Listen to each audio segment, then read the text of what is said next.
हरे कृष्णा से भक्तों का स्वागत है आज की भगवत गीता क्लास में। पहले हम मंगलाचरण करते हैं। ओम अज्ञानतिमिरान्धस्य ज्ञानञ्जनशलाकया चक्षुरुन्मीलितं येन तस्मै श्रीगुरुवे नमः। श्रीचैतन्यमनोभीष्टं स्थापितं येन भूतले स्वयं रूपः कदा मह्यं ददाति स्वपदान्तिकं।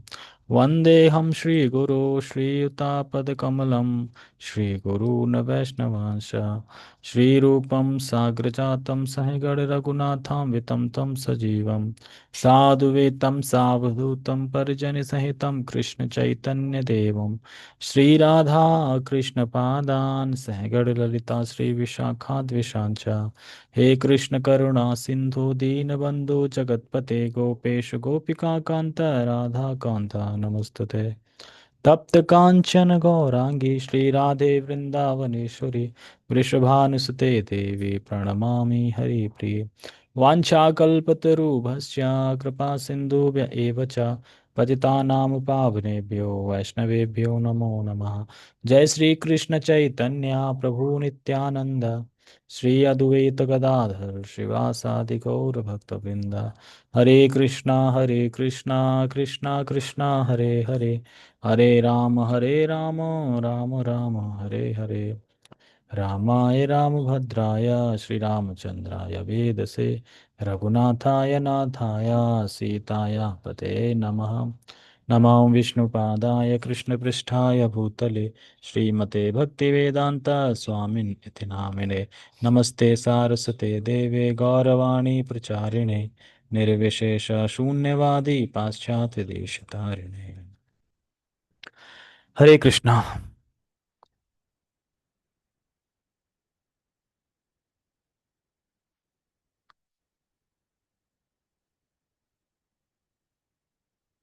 हरे कृष्णा। तो सभी का स्वागत है। और हमने कल पढ़ा था श्लोक क्रमांक अध्याय 2 श्लोक 19। तो 19 में क्या बताया गया था? 19 में भगवान अर्जुन को बता रहे हैं कि ना तो आत्मा मरता है और ना आत्मा मारता है। ठीक है। ना तो आत्मा मरता है ना आत्मा मारता है। तो इसीलिए लोग जानते नहीं आत्मा के बारे में, शरीर के बारे में जानते हैं कि शरीर नाशवान है और आत्मा को ना तो कोई मारता है और ना आत्मा मरता है। तो इसीलिए तुम युद्ध करो, क्योंकि आत्मा जब मरेगी ही नहीं तो फिर अफसोस किस चीज़ का, शोक किस चीज़ का। और रही बात शरीर के लिए शोक, तो शरीर तो हम हैं नहीं, तो इसीलिए शोक मत करो। अब अध्याय 2 और श्लोक क्रमांक 20 में अच्छा श्लोक है ये। इसमें बताएंगे कि किस प्रकार से इस श्लोक में आत्मा के नित्यत्व की पुष्टि यह प्रदर्शित करते हुए हो रही है कि आत्मा छह विकारों से सदा रहित रहती है। जिस प्रकार छह विकार शरीर में आते हैं, वैसे छह विकार या कोई भी विकार आत्मा में नहीं आता। हम सोच सकते हैं ना कि शरीर में विकार आता तो आत्मा में भी कोई विकार आता होगा, आत्मा में बढ़ती होगी, छोटी होती होगी, है ना। कभी काल में बढ़ जाती होगी, फिर छोटी हो जाती होगी, बूढ़ी हो जाती होगी। ऐसा नहीं होता, आत्मा में कोई विकार नहीं आता। आत्मा शाश्वत है, नित्य है। इसीलिए इसमें आत्मा की क्वालिटी बताई जाएंगी। पहली क्या है? नित्य है वो, शाश्वत है, पुराणो है, बहुत पुरानी है लेकिन फिर भी नवीन है। और ना हन्यते हन्य माने शरीर है। और शरीर के मरने के बाद भी आत्मा नहीं मरती। तो सबसे पहले हम श्लोक उच्चारण करेंगे, फिर हम इसको समझने का प्रयास करेंगे। श्रीमद् भगवद गीता यथारूप अध्याय 2 श्लोक क्रमांक 20। न जायते म्रियते वा कदाचिन्नायं भूत्वा भाविता वा न भूयः अजो नित्यः शाश्वतोऽयं पुराणो न हन्यते हन्यमाने शरीरे। न जायते म्रियते वा कदाचिन् न्यायं भूत्वा भाविता वा न भूया अजो नित्यः शाश्वतोऽयं पुराणो न हन्यते हन्यमाने शरीरे। ये श्लोक तो याद होगा सबको, रटा हुआ होगा ना, हमने बहुत बार याद करवाया था। अच्छी बात है, ठीक है, याद है तो।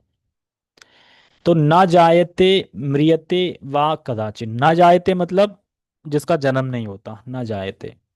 मृत्यु मतलब जो मरता नहीं। तो ना तो जिसका जन्म होता है। देखो, जिस चीज का जन्म होता है उसकी मृत्यु अवश्यंभावी है, अटल है, ध्रुव है मृत्यु। यानी जिसका जन्म हुआ है उसी की मृत्यु होगी, लेकिन आत्मा का तो जन्म ही नहीं होता तो मृत्यु कैसे होगी। तो इसलिए न जायते, उसकी मृत्यु नहीं जन्म नहीं लेता। म्रियते मरता भी नहीं है। वा कदाचिन, वा कदाचिन न्यायम, ना तो कभी हुआ है, ना हो रहा है, और ना होगा। यानी ना तो कभी उसका जन्म हुआ है, ना हो रहा है, ना होगा। ना तो वो कभी मरेगी, ना मर रहा है, ना मरेगा। ठीक है। इसलिए बोल रहे हैं भूत्वा भाविता वा न भूया। भूतकाल, भविष्यकाल, प्रेजेंट, इसमें शाश्वत है वो। ऐसा नहीं कि कभी वो प्रकट होगा या कभी जन्म लिया उसने और फिर बाद में अ, मर जाएगा फिर जन्म ले लेगा, ऐसा नहीं है। अजो नित्य, यानी जन्म लेता, जन्म नहीं लेता। अजो नित्य, नित्य का मतलब होता है शाश्वत। और शाश्वतोयम, ये भी शाश्वत ही है, दोनों सेम वर्ड ही है। तो अजो नित्य शाश्वतो अयम पुराणो। तो शाश्वतोयम यानी ये जीव, पुराणो मतलब पुराना है। पुराना जैसे होता है ना, यहाँ पे कोई चीज पुरानी होती है तो पुरानी होने के बाद वो दिखती है कि हाँ पुरानी है, लेकिन ऐसा आत्मा में नहीं है। आत्मा है पुरातन, लेकिन है नवीन। नवीन रहती कि नहीं आत्मा, कभी पुरानी नहीं होती। क्यों? क्योंकि जब दूसरे नए शरीर में जाती है तो फिर वैसी ही रहती है वो। फिर जब बूढ़ा शरीर हो जाता है तो शरीर थक जाता है, आत्मा नहीं थकती। आत्मा वैसी ही रहती है। यानी आपकी जो सोचने की शक्ति, महसूस करने की शक्ति, यानी मन बुद्धि अहंकार, जो आपका सूक्ष्म शरीर है, वो एज इट इज रहता है। वो बूढ़ा नहीं होता। वो आप बूढ़े होने पे ही वैसे ही सोचोगे, लेकिन क्योंकि अब शरीर में ताकत नहीं है, इसलिए आप अफसोस करोगे कि अब मेरा शरीर ही साथ नहीं दे रहा। लेकिन आत्मा नई, नवीन रहती है। और ना हन्यते, हन्य माने शरीर मतलब शरीर का हनन होने के बाद भी आत्मा का हनन नहीं होता। यानी शरीर मरने के बाद भी आत्मा नहीं मरती। एक बार हम इसके शब्दार्थ पढ़ते हैं। ना कभी नहीं, जायते जन्मता है, म्रियते मरता है, कदाचित कभी भी, भूत वर्तमान या भविष्य। कभी भी मतलब भूतकाल, भविष्य, वर्तमान। ना कभी नहीं, अयम यह, भूत्वा होकर, भाविता होने वाला, वा अथवा, ना नहीं, भूयः अथवा, पुनः होने वाला है, अजह अजन्मा, नित्य नित्य, नित्य मतलब शाश्वत, स्थाई, सॉरी, नित्य मतलब नित्य, शाश्वत यानी स्थाई, अयम यानी यह, पुराना सबसे प्राचीन। सबसे प्राचीन मतलब कि सबसे पुराना, कहते हैं प्राचीन मंदिर, यानी सबसे पुराना मंदिर, तो सबसे प्राचीन है मतलब स्टार्टिंग से ही। ना नहीं, हन्यते मारा जाता है, हन्य माने मारा जाकर, शरीरे शरीर में। तो ऐसा बिल्कुल नहीं होता कि शरीर के मारे मारे जाने के बाद आत्मा भी मर जाता है। तो शरीर हमेशा शाश्वत रहता है, सॉरी, आत्मा हमेशा शाश्वत रहती है। टेक्स्ट पढ़ते हैं। आत्मा के लिए किसी भी काल में ना तो जन्म है, न मृत्यु। वह ना तो कभी जन्मा है, न जन्म लेता है, और ना जन्म लेगा। वह अजन्मा, नित्य, शाश्वत तथा पुरातन है। शरीर के मारे जाने पर वह मारा नहीं जाता। तो हम बार बार कुछ श्लोकों से यही पढ़ रहे हैं कि शरीर नाशवान है, आत्मा शाश्वत है। शरीर नाशवान है, आत्मा शाश्वत है। क्यों? क्योंकि हम रोज भूल जाते हैं। रोज हम शाम को पढ़ते हैं और सुबह होने के बाद भूल जाते हैं। सुबह होते ही हम अपना काम धंधा ये सब कुछ अपना स्टार्ट कर देते हैं और बिल्कुल अनभिज्ञ रहते हैं कि हम शरीर नहीं आत्मा है। इसीलिए बार बार सुनना होता है, क्योंकि बार बार सुनते सुनते सुनते सुनते शायद एक दिन आपको रियलाइज हो जाए कि हाँ आप सच में आत्मा हो। क्योंकि अगर सुनोगे नहीं तो कभी रियलाइजेशन नहीं होगा कि आप आत्मा हो, लेकिन सुनने से धीरे धीरे बार बार बार बार सुनने से हो सकता है। और चलो ठीक है, कोई कह सकता है आप इतने सालों से सुन रहे हैं आप आत्मा आत्मा, लेकिन क्या बदलाव आया?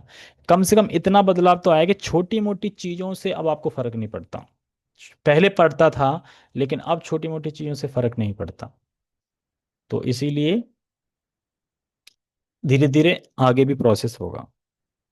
तो यहाँ पे कह रहे हैं कि आत्मा के लिए किसी भी काल में ना तो जन्म है ना मृत्यु। तो अब जन्म नहीं है, मृत्यु नहीं है, तो फिर हैप्पी बर्थडे कहाँ से बीच में आ जाता है? ये किसका हैप्पी बर्थडे फिर?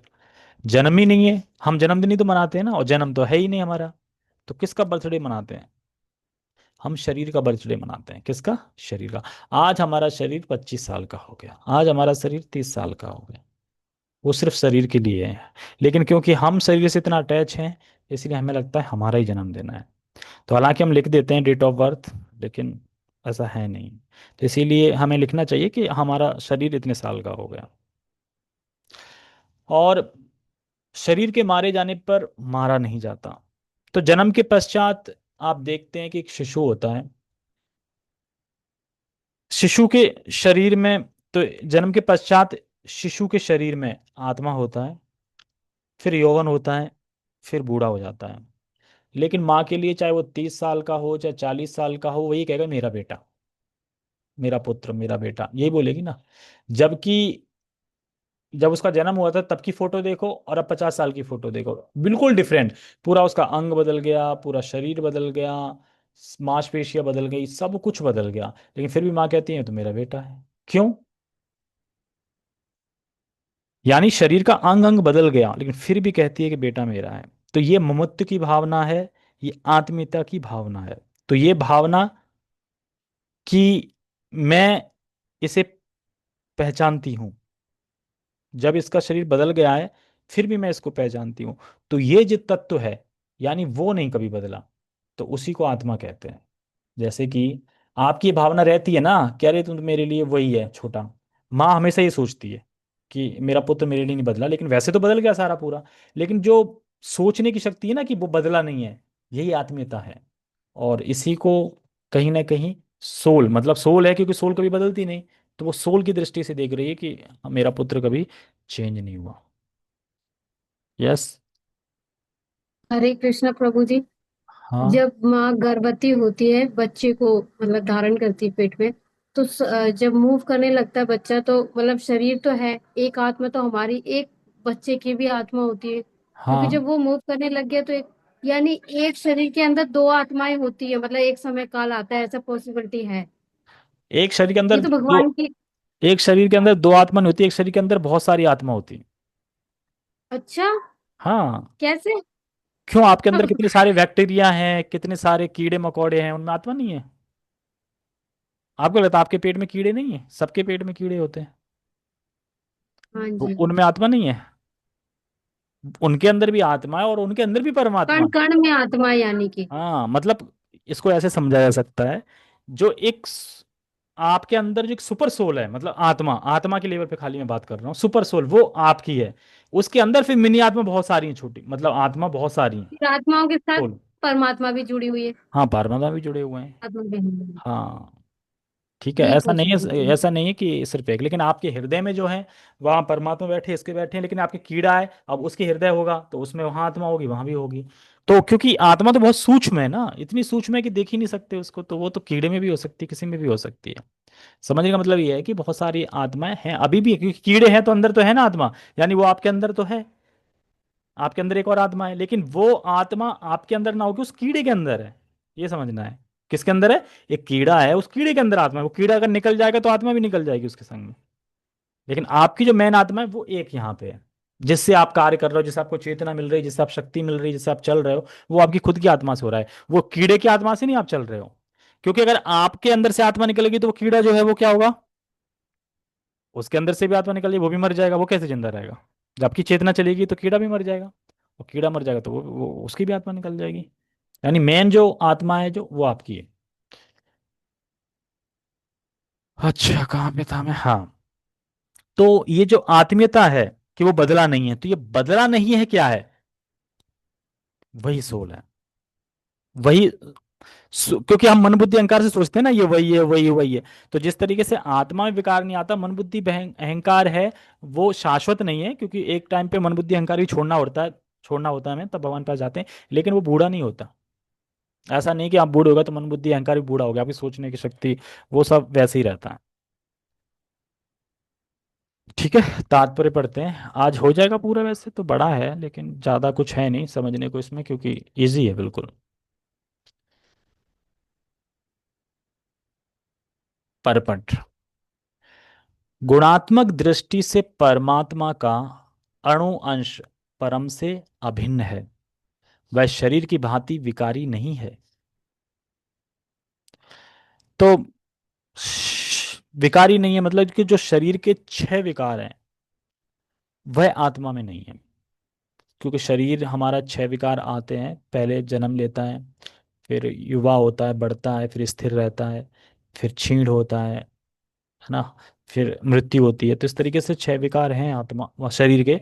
लेकिन यही बता रहे हैं कि गुणात्मक दृष्टि से परमात्मा का अणु अंश परम से अभिन्न है, मतलब एक ही है। अगर गुणात्मक दृष्टि से देखा जाए, जैसे कि समुद्र और समुद्र की बूंद गुणात्मक दृष्टि से एक ही है, लेकिन वह शरीर की भांति विकारी नहीं है। लेकिन शरीर में तो विकार आता रहता है, कुछ ना कुछ विकार, अफोड़ा हो गया, फुंसी हो गया, बीमार हो गई हो, कुछ ना कुछ विकार आता रहता है। लेकिन आत्मा में ऐसा कोई विकार नहीं है। मतलब इस श्लोक से हमें यह समझना चाहिए कि आत्मा बिल्कुल अलग है शरीर से। कोई विकार नहीं आता, कोई मतलब नहीं है शरीर से आत्मा को, और वही आप हो जिसे शरीर से कोई मतलब नहीं। शरीर तो खुद आश्रित है आत्मा पे।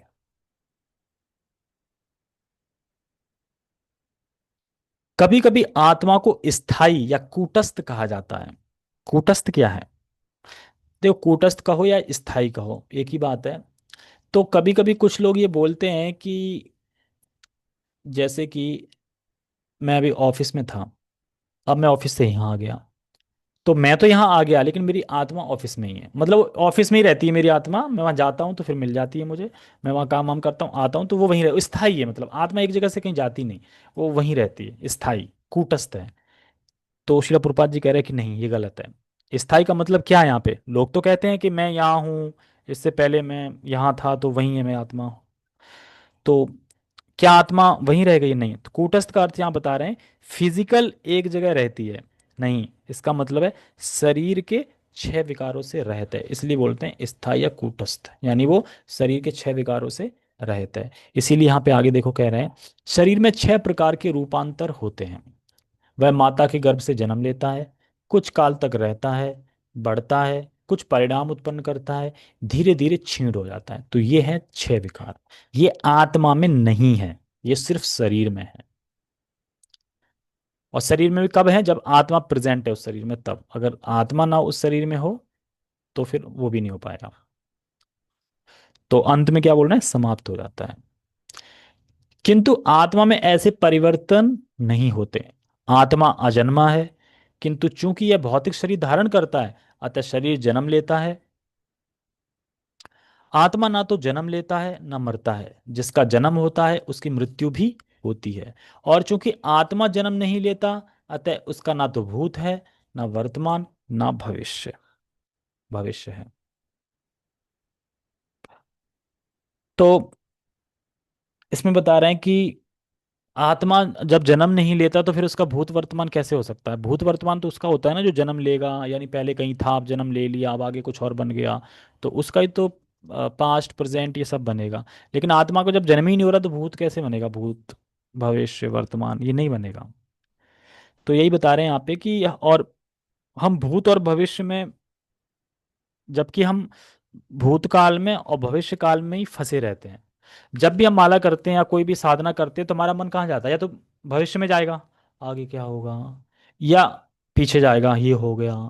इन्हीं दो में ज्यादा फंसता है। वर्तमान में हम रह ही नहीं पाते।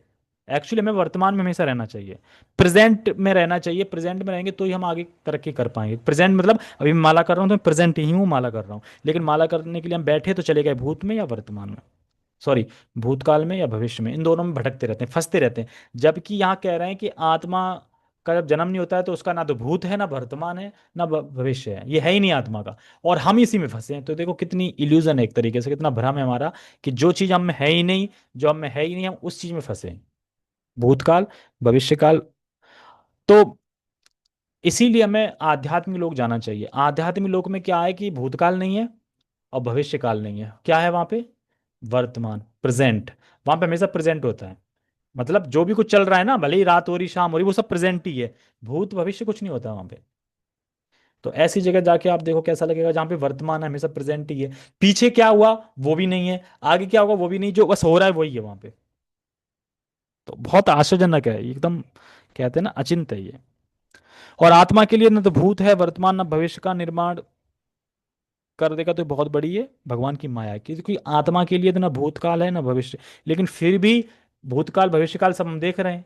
तो ये किसने क्रिएट किया है? ये भगवान ने क्रिएट किया है हमें सुख सुविधा देने के लिए, क्योंकि हम चाहते थे भोग करना। तो इसलिए हमें भुलवाया गया कि तुम आत्मा हो। हमें जब ये याद आ गया हम शरीर हैं, हम आत्मा नहीं है, तभी तो हम कुछ कर पाएंगे। तो ये सारा कुछ जो क्रिएट किया है भगवान ने क्रिएट किया है इल्यूजन एक तरह, क्योंकि हम चाहते थे। क्योंकि आत्मा तो अविकारी है, भूत वर्तमान है नहीं। ये सब कुछ शरीर के लेवल पे है, शरीर का ही भूत वर्तमान सब कुछ होता है, आत्मा का कोई भूतकाल वर्तमान नहीं होता है। वह नित्य, शाश्वत तथा सनातन है, अर्थात उसके जन्म लेने का कोई इतिहास नहीं है। क्या किसी के पास इतिहास है कि मेरी आत्मा ने जन्म लिया था इस टाइम पे? कोई इतिहास नहीं है। जैसे शरीर के प्रभाव में आकर आत्मा के जन्म मरण आदि का इतिहास खोजते हैं, आत्मा शरीर की तरह कभी भी वृद्ध नहीं होता। समझ में, आत्मा कभी बूढ़ी नहीं होती। अतः तथाकथित वृद्ध पुरुष भी अपने में बाल्यकाल या युवा अवस्था जैसी अनुभूति पाता है। यानी जो लोग भक्ति नहीं करते हैं, भगवान का नाम लेते हैं, अभक्त हैं या फिर कह सकते हैं नास्तिक हैं, तो बुढ़ापे में भी उनके भोग वैसे के वैसे ही बने रहते हैं, भोग की इच्छा वैसी बनी रहती है बुढ़ापे में भी। क्यों? क्योंकि आत्मा तो बूढ़ी होती ही नहीं, बूढ़ा क्या हो रहा है? शरीर। तो भोग की इच्छा तो वैसी बनी रहेगी, बस वो कर नहीं पा रहा है, लेकिन बनी हुई है वैसे की युवावस्था। मतलब जैसी युवावस्था में उसकी भोग की इच्छा थी, वैसे ही बुढ़ापे में भी उसकी भोग की इच्छा बनी हुई है बिल्कुल, जो कि खतरनाक है।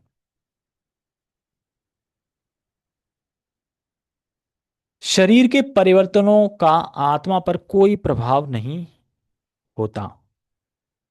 शरीर की उपसृष्टि संतानें हैं, और वे भी व्यष्टि आत्माएं हैं, और शरीर के कारण वे किसी न किसी की संतानें प्रतीत होते हैं। ये बहुत अच्छा टॉपिक है।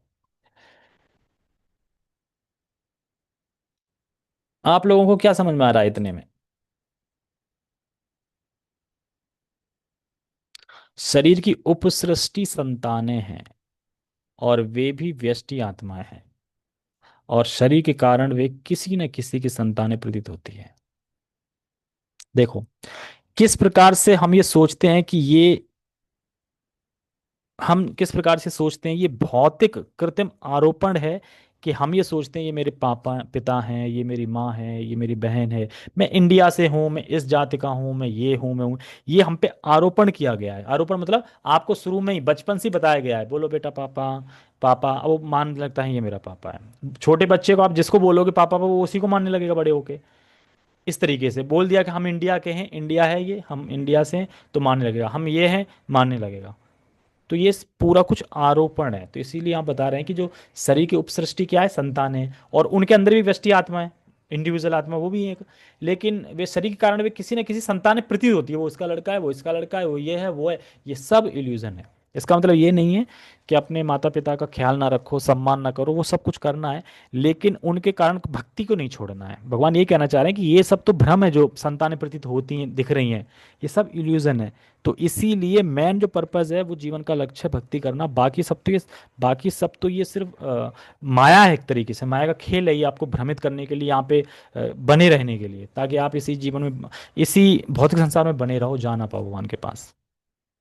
इसीलिए यहाँ पे कह रहे हैं कि हम भारतीय हैं, हम इसके बच्चे हैं। ये आरोपण है। तो इसका मतलब ये नहीं है कि हम माता पिता का सम्मान नहीं करें, पर जो हमारा मुख्य कर्तव्य है यानी कृष्ण की भक्ति, उसे नहीं हमें रोकना चाहिए इनके कारण। आप करो सारा कुछ, लेकिन भक्ति भी आपकी चलनी चाहिए। नहीं बचपन में, क्योंकि होता है ना, छोटे बच्चे को जैसे कोई गोद ले लेता है, तो गोद लेने के बाद बोलता है ना पापा ये पापा है, तो फिर बड़े होके वो वही पापा होता है उनका। इसी तरीके से ये बता रहे हैं इसमें भगवान। शरीर की वृद्धि आत्मा की उपस्थिति के कारण होती है। समझ में, आत्मा है इसलिए शरीर की वृद्धि हो रही है। वो छोटा था, बड़ा हो गया, फिर और बड़ा हो गया। अगर आत्मा निकल जाएगी तो शरीर वहीं के वहीं रह जाएगा, फिर वो आगे बढ़ेगा नहीं। किंतु आत्मा के ना तो कोई उपवृद्धि है, ना ही उसमें कोई परिवर्तन होता है। यानी आत्मा में वृद्धि का गुण नहीं है, शरीर में वृद्धि का गुण है। आत्मा नहीं बढ़ती, आत्मा के कारण शरीर बढ़ रहा है, लेकिन ऐसा नहीं है कि आत्मा बढ़ रही है। आत्मा वैसे की वैसे ही है। आत्मा एक इतनी सुपर सोल है, मतलब आत्मा जो है उसके प्रभाव से ही शरीर में सारा कुछ विकार होता है, लेकिन आत्मा अविकारी है, आत्मा में कोई विकार नहीं होता है। अतः आत्मा शरीर के 6 प्रकार के परिवर्तन से मुक्त है। तो मैं यही बता रहा था कि आत्मा में 6 प्रकार के परिवर्तन नहीं होते, इसीलिए कठोपनिषद में इसी तरह के श्लोक आया है। न जायते म्रियते वा विपश्चित बभूव कश्चित अजो नित्यः शाश्वतोऽयं पुराणो न हन्यते हन्यमाने शरीरे। ये कठोपनिषद उपनिषद में भी श्लोक आता है, बताओ, सेम टू सेम। लेकिन इसमें चेंज क्या है? सिर्फ ये वर्ड चेंज है। ये ये इसका मतलब थोड़ा अलग है, बाकी सब सेम ही है। इसीलिए देखो शिला प्रभुपाद जी इसमें बता भी रहे हैं कि इस श्लोक का अर्थ तथा तात्पर्य भगवत गीता श्लोक जैसा ही है, किंतु इस श्लोक में एक विशिष्ट शब्द विपश्चित का प्रयोग हुआ है, जिसका अर्थ विद्वान या ज्ञानमय है। इसमें बता रहे हैं कि ठीक है, आ, आत्मा का ना जन्म होता है, ना आत्मा का भूत, ना आत्मा का भूत है वर्तमान है, ना आत्मा 6 विकारों में जाती है, लेकिन आत्मा में एक गुण तो है, क्या? विपश्चित। विपश्चित मतलब ज्ञानमय है आत्मा। पहले बताया था ना ज्ञानमय। ज्ञान मतलब धर्मभूत ज्ञान। किसी को याद है धर्मभूत ज्ञान क्या था?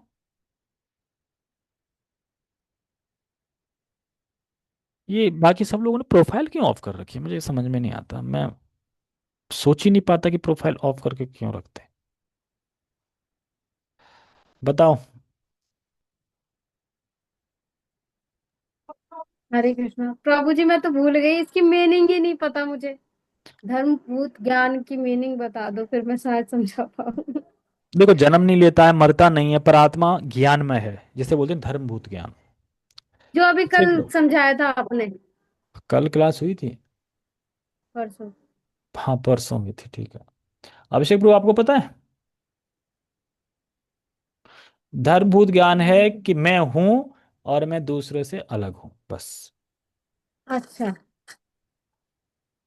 मैं हूं और मैं औरों से अलग हूं, ये ज्ञान है। मतलब इटरनल है, ये ज्ञान शाश्वत है, ये आत्मा में, ये आत्मा का गुण है कि उसे ये ज्ञान है पहले से। ऐसा नहीं कि ज्ञान कभी लिया उसने। इसीलिए धर्मभूत ज्ञान बोलते हैं कि उसका धर्म है ये, मतलब ये स्वतः ही है। इसीलिए इसमें वर्ड आया है अपश्चित, विपश्चित करके। ठीक है। आत्मा ज्ञान से या चेतना से सदैव पूर्ण रहता है, ना ज्ञान और चेतना, तो चेतना रहती है ना। देखो, जब भी आत्मा का लक्षण हमें पता चलता है चेतना से, चेतना की उपस्थिति से हमें पता चलता है कि इसके अंदर आत्मा है। वो हिल रहा हो, डुल रहा हो कुछ है, तभी तो पता चलेगा। नहीं हिल रहा डुल रहा हो तो हम सोचेंगे कि नहीं, अब आत्मा नहीं है इसके अंदर। तो चेतना से, आत्मा का लक्षण है चेतना, चेतना से हमें पता चलता है आत्मा के बारे में। आत्मा ज्ञान से या चेतना से सदैव पूर्ण रहता है, अतः चेतना ही आत्मा का लक्षण है। तो यही चीज यहाँ पे फिर प्रभुपाद जी बता रहे हैं कि चेतना है। अतः चेतना ही आत्मा का लक्षण है। यदि कोई हृदयस्थ आत्मा को नहीं खोज पाता, तब भी वह आत्मा उपस्थिति को चेतना की उपस्थिति से जान सकता है। देखो, सीधी सी बता रहे हैं इसमें कि हमने आत्मा को नहीं देखा, हम नहीं खोज पा रहे आत्मा, हृदय स्थित मतलब हृदय के आसपास है, लेकिन हम उसे खोज नहीं पा रहे हैं। लेकिन फिर भी हम चेतना की उपस्थिति से अंदाजा लगा लेते हैं, एक अनुभव पा लेते हैं। तो एक सूर्य का एग्जांपल देते हैं कि सूर्य का जो प्रकाश है पूरे पृथ्वी पे फैला है, और सूर्य का प्रकाश हमेशा व्याप्त है। लेकिन क्या होता है कि बादलों के कारण सूर्य का प्रकाश ढक जाता है। लेकिन बादलों की चमक से हम समझ सकते हैं कि अभी सूर्य है, क्योंकि बादल चमकते रहते हैं। रात में नहीं चमकते, दिन में तो चमकते हैं बादल। तो उसी प्रकार से हम भले ही आत्मा को नहीं देख पा रहे, यानी सूर्य को नहीं देख पाए, लेकिन बादलों से अंदाजा लग जाता है कि हाँ सूर्य है, सूर्य की उपस्थिति है, उसी से ये रोशनी आ रही है। ऐसे ही जो आत्मा जब है, तो आत्मा का जो लक्षण जो चेतना है, तो चेतना से हमें समझ में आता है कि हाँ आत्मा है। इसलिए बता रहे हैं, आप यही बता रहे हैं कि हम जानते हैं कि आत्मा का स्थान हृदय के पास होता है, तो उसको देख नहीं सकते, लेकिन उसके होने का एहसास होता है चेतना की उपस्थिति से। जैसे बिजली हमने देखी नहीं है, लेकिन बिजली की उपस्थिति पता चलता है ना, बल्ब जलता है तो हाँ बिजली है, पंखा चल रहा है हाँ बिजली है, फ्रिज चल रहा है तो यानी बिजली है। लेकिन बिजली को देखा है आपने कभी? बिजली नहीं दिखती, लेकिन उसकी प्रेजेंट पता चल जाता है हमें उसके लक्षण से, यानी अनुभव होने लगता है। कभी कभी हम बादलों या अन्य कारणों से आकाश में सूर्य को नहीं देख पाते, किंतु सूर्य का प्रकाश सदैव विद्यमान रहता है, अतः हमें सदैव विद्यमान रहता है सूर्य का प्रकाश। इसका मतलब क्या है? रात को तो नहीं हो रहता। क्या मतलब है इसका? ये तो कह रहे हैं सदैव विद्यमान रहता है सूर्य का प्रकाश।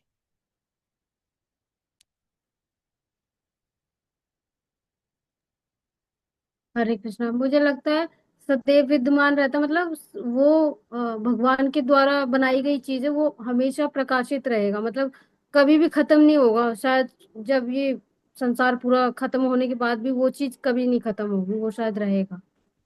ऐसा कुछ हो सकता है, पता नहीं। आपको लगता है कि सूर्य डूब जाता है फिर अंधेरा हो जाता है? ऐसा होता है? सूर्य डूबता है कहीं? हाँ, समय से डूबता भी है, उगता भी है, पर वो प्रकाशित रहेगा हमेशा, मतलब हमेशा उगेगा ऐसे। अच्छा, बताओ अभिषेक प्रभु। हरे कृष्ण। हाँ। मुझे क्या लगता है मतलब कि सूरज डूबता नहीं है, मतलब वो अभी यहाँ से हमें लग रहा है कि वो डूब गया है, लेकिन वो दूसरे देश में। सूर्य कभी नहीं डूबता। सूर्य हमेशा जिस रोशनी में हम देखते हैं वो एज इट इज उसी रोशनी में रहता है हमेशा। वो तो हमारी पृथ्वी से ओझल हो जाता है कि अब नहीं दिख रहा है, वो कहीं और दिख रहा है। मतलब वो कभी ऐसा नहीं कि कभी अनुपस्थित हो गया वो सूर्य। सूर्य कभी अनुपस्थित नहीं होता, सूर्य तो हमेशा है। सूर्य तो अपनी जगह पे है ना ऐसे करके। वो तो हम उधर उधर भाग रहे हैं ना, इसलिए सूर्य नहीं दिख रहा। सूर्य तो हमेशा ही है, वहीं को वहीं है सूर्य तो। समझ में आया? तो इसी प्रकार से सूर्य हमेशा सेम टेम्परेचर में रहता है, हमेशा वैसे ही रहता है। लेकिन हमें ऐसा प्रतीत होता है कि सूर्य नहीं। इसीलिए यहाँ पे कह रहे हैं कि सूर्य तो सदैव विद्यमान रहता है, लेकिन हमें कब दिखता है, हमें कैसे उसकी उपस्थिति का पता चलता है? जैसे ही सूर्य हमें दिखता नहीं, सूर्य दिखने से पहले ही बादल और उजाला हो जाता है, पहले हो जाता है ना सुबह। सूर्य उगने से पहले पूरा फक वाइट हो जाता है, तो यानी उसी समय एहसास हो जाता है कि सूर्य है। तो इसी प्रकार से आत्मा हमने देखी नहीं है, लेकिन चेतना से पता चल जाता है कि आत्मा है। आप सब लोग हिल रहे हो, डुल रहे हो, तो पता चल रहा है ना चेतना है। चेतना नहीं होगी तो आत्मा भी नहीं है। तो उसका एक मेन वो है। ठीक है, कहाँ पे है? बड़ा श्लोक आता है। हमें विश्वास हो जाता है कि यह दिन का समय है। प्रातः काल ज्यों ही आकाश में थोड़ा सा सूर्य प्रकाश दिखता है तो हम समझ जाते हैं कि सूर्य आकाश में है। इसी प्रकार चूंकि शरीर में चाहे पशु के हो या पुरुषों के कुछ ना कुछ चेतना रहती है, अतः हम आत्मा की उपस्थिति को जान लेते हैं। यानी आकाश में सूर्य का प्रकाश सदैव विद्यमान रहता है, पर बादल के कारण, वही बता रहे हैं, बादल के कारण में दिखता नहीं है। उसी प्रकार से ऐसे ही जो कीड़े हैं मकोड़े हैं, इन सब में भी चमक रहती है। चमक रहती है, और ये सब चलायमान है, दिख रहे हैं, चल रहे हैं, फिर रहे हैं। तो हमें उससे एहसास हो जाता है कि इनमें आत्मा है, यानी उनमें आत्मा विद्यमान है। पर कुछ लोग कहते हैं कि नहीं, जानवर में आत्मा नहीं होते, हम जानवर को तो मार के खा सकते हैं। अब वो पता नहीं कौन से तरीके के लोग होते हैं जो ऐसा बोलते हैं। किंतु जीव की यह चेतना परमेश्वर की चेतना से भिन्न है। हाँ, ये है। भगवान की चेतना और जीव की चेतना में डिफरेंस है, क्वालिटी या क्वांटिटी से। क्योंकि परम चेतना तो सर्वज्ञ है, भूत वर्तमान तथा भविष्य के ज्ञान से पूर्ण है। व्यष्टि जीव की चेतना विस्मरणशील है। जब वह अपने वास्तविक स्वरूप को भूल जाता है तो उसे कृष्ण के उपदेशों से शिक्षा तथा प्रकाश और बोध प्राप्त होता है। यानी यहाँ पे कह रहे हैं, देखो, भगवान को सभी जीवों के सारे कार्य पता है, सभी जीवों के सुख दुख पता है, सभी जीवों की इच्छाएं पता है, सब कुछ पता है भगवान को कि कौन क्या करने वाला है। और हमें अपना नहीं पता कि हम पिछले जन्म में क्या थे, लेकिन भगवान सबको पता है। इसीलिए कह रहे हैं कि हमारी चेतना भगवान की चेतना में डिफरेंस है, भिन्नताएं हैं।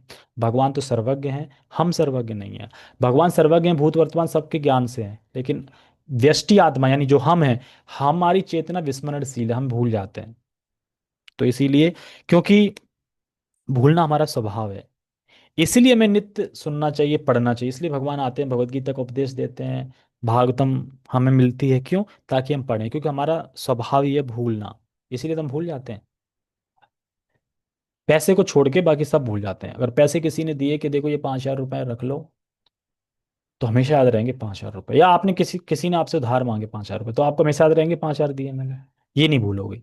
लेकिन मैं बोलूँ कि आत्मा धर्मभूत, उसका गुण है, क्या है, वो हम भूल गए। क्यों? क्योंकि हम आसक्त नहीं है ना इस चीज में। ये चीज हमारे लिए नई है, वो चीज तो हम करते आए हैं, पैसा पैसा पैसा, तो वो सब चीजें याद रहती है। ऐसा कोई है यहाँ पे जो भूल जाए? कि मैंने 5,000 किसी को दिए और भूल जाए कि नहीं मैंने 5,000 दिए थे कि 4 दिए थे कि 3 दिए थे, मुझे याद नहीं आ रहा, ऐसा होता है ऐसा? मुझे तो नहीं लगता। वो लिख के भी रख लेता होगा, भूलेगा नहीं पहले, वो लिख के भी रख लेगा कहीं पे, और ये भी लिख के रख लेगा कि कहाँ लिख के रखा है। सब जगह नोट्स लगा लेगा कि भूल ना जाऊं कैसे भी करके। बाई चांस, बाई चांस अगर मृत्यु आ रही है और मृत्यु के समय याद है अगर 5,000 रुपये उसको दिए थे, तो प्राण फिर नहीं निकलेंगे, प्राण अटक जाएंगे वहीं पे जब तक वो बोल नहीं देगा कि उस फलाना फलाना को लिए थे। क्योंकि अगर बिना बताए निकल गए तो पैसा पैसा सोच के जाओगे तो फिर पता नहीं क्या जन्म मिलेगा फिर। तो कहने का मेरा मतलब ये है कि हम भूल जाते हैं, भगवान नहीं भूलते हैं। भगवान को सब स्मरण रहता है, हमें स्मरण नहीं रहता है। जब वह अपने वास्तविक स्वरूप को भूल जाता है तो उसे कृष्ण के उपदेशों से शिक्षा तथा प्रकाश और बोध प्राप्त होता है, किंतु कृष्ण विस्मरणशील जीव नहीं है, मतलब कृष्ण नहीं भूलते कभी। यदि वे ऐसे होते तो उनके द्वारा दिए गए भगवत गीता के उपदेश व्यर्थ होते। तो भगवान ऐसे नहीं, अगर भगवान ऐसे होते तो फिर भगवत गीता का उपदेश क्या फायदा। आत्मा के दो प्रकार हैं, एक तो अणु आत्मा और दूसरा विभु आत्मा, यानी हम विभु आत्मा है और अणु आत्मा कौन है, भगवान है ना? यही होगा। सब सहमत है ना? हाँ नहीं, हम अणु हैं, भगवान विभु हैं, यानी बड़े हैं, हम छोटे हैं। इसकी पुष्टि हुई है। अरणो आणोरणीयान महतो महीयानात्मस्य जानतो हन्यतो गुहायाम तमकृतः पश्यति वीतशोको धातु प्रसादन महिमान महात्मना। मैं अन्नु हूँ, अणु हूँ। ठीक है। परमात्मा तथा अणु आत्मा दोनों शरीर रूपी उस वृक्ष में जीव के हृदय में विद्यमान है, और इनमें से जो समस्त इच्छाओं तथा शोकों से मुक्त हो चुका है वही भगवत कृपा से आत्मा की महिमा को समझ सकता है। यानी जो जीव भगवान के प्रति उन्मुख हो गया है, भगवान के प्रति देख रहा है, तो वह प्रकाश से पूरित हो जाएगा और शोक और मोह से मुक्त हो जाएगा। लेकिन जो जीव भोग में लगा है, भगवान की तरफ देख नहीं रहा है, वो हमेशा दुखी रहेगा, मोह में रहेगा, शोक में रहेगा, इस तरीके से रहेगा। तो यानी एक डाल पे ही दो पक्षी हैं, एक आत्मा एक परमात्मा। एक देख रहा है कि हम फल खा रहे हैं और हम फल खाने में लगे हैं, लेकिन जब हम फल खाना बंद कर देंगे और जो देख रहा है उसकी तरफ देखने लगेंगे, तो उसको होता है कि आत्म साक्षात्कार, यानी भगवान का साक्षात्कार आपने कर लिया, उस स्टेज पे होता है जाके। कृष्ण परमात्मा के भी उद्गम है, ये तो आपको पता ही है कि जो क्षीरोदकशाही विष्णु परमात्मा के रूप में सभी के हृदय में है, वो कृष्ण की इंकारनेशन है, मतलब कृष्ण के वो है विष्णु तत्व। कृष्ण परमात्मा के भी उद्गम है, जैसा कि अगले अध्यायों में बताया जाएगा। और अर्जुन अणु आत्मा के समान है, जो अपने वास्तविक स्वरूप को भूल गया है। वो भूल गया मैं कौन, क्षत्रिय हूँ, मैं कौन हूँ, मैं क्यों युद्ध करूँ, इस तरीके से। अतः उसे कृष्ण द्वारा या उनके प्रामाणिक प्रतिनिधि गुरु द्वारा प्रबुद्ध किए जाने की आवश्यकता है। ठीक है, हरे कृष्णा। किसी को कुछ पूछना है या हम आगे बढ़े? कल सबने दीप वीप ला के तो रख ही लिए होंगे। कल कार्तिक का फर्स्ट डे है, शाम को 7 बजे, तो दीपदान करने हैं सबको, 7 बजे। ठीक है। मेरा कोई भरोसा नहीं है 1 महीने तक कब क्लास होगी कब क्लास नहीं होगी, तो मैसेज पे डिपेंड रहेगा। मैसेज 6 बजे 7 बजे 6 बजे आ जाएगा, होगी कि नहीं होगी, क्योंकि कभी मुझे यहाँ जाना है ज़्यादातर है, क्योंकि बेस में हम फेस्टिवल मना रहे हैं पूरा 1 महीने गोविंदपुरी में, यानी 1 महीने दीपदान होगा, प्रसाद होगा, कीर्तन होगा, ये सब चीज़ें होंगी। तो कल से स्टार्ट है। आज सारा कुछ बन गया होगा, सज गया होगा पूरा बेस। तो इसीलिए प्रभु जी ने बोला है कि हफ्ते में 2-3 दिन रुकना है वहाँ पे। तो कभी सुबह मॉर्निंग में रुकना है तो शाम को रुकना पड़ेगा, तब मॉर्निंग में अटेंड कर पाएंगे। और शाम में करना है तो शाम में रात को आऊँगा तो फिर शाम को क्लास नहीं हो पाएगी। मैं सोच रहा हूँ कि मैं 1 महीने के लिए वहीं रह लूँ और वहाँ वाईफाई लग जाए, तो वहाँ फिर क्लास हो जाए करेगी सही, ऐसे ही लैपटॉप सब कुछ ले जाके वहीं रख लूँगा। लेकिन अभी 1-2 दिन लगेंगे देखो, क्योंकि ब्रजनाथ प्रभु हैं, वो भी कह रहे हैं कि मुझे वाईफाई की ज़रूरत है, तुष्ट हरि प्रभु आ रहे हैं, उनको भी ज़रूरत है, मुझे भी है ज़रूरत। तो अभी ऐसे ही चल रहा है। अभी कल मेरा दिन नहीं है, परसों जाना है मुझे। कल, हाँ कल मुझे शाम को, नहीं कल शाम को नहीं जाना है, परसों सुबह जाना है, यानी कल शाम को मुझे निकलना पड़ेगा क्लास करके 9 बजे यहाँ से, रात को वहाँ स्टे करूँगा, फिर सुबह वहाँ पे अटेंड करूँगा मॉर्निंग प्रोग्राम। ठीक है, हम अभी आगे बढ़ते हैं। हरे कृष्णा। जगत गुरु श्रील प्रभुपाद की जय, भगवद गीता की।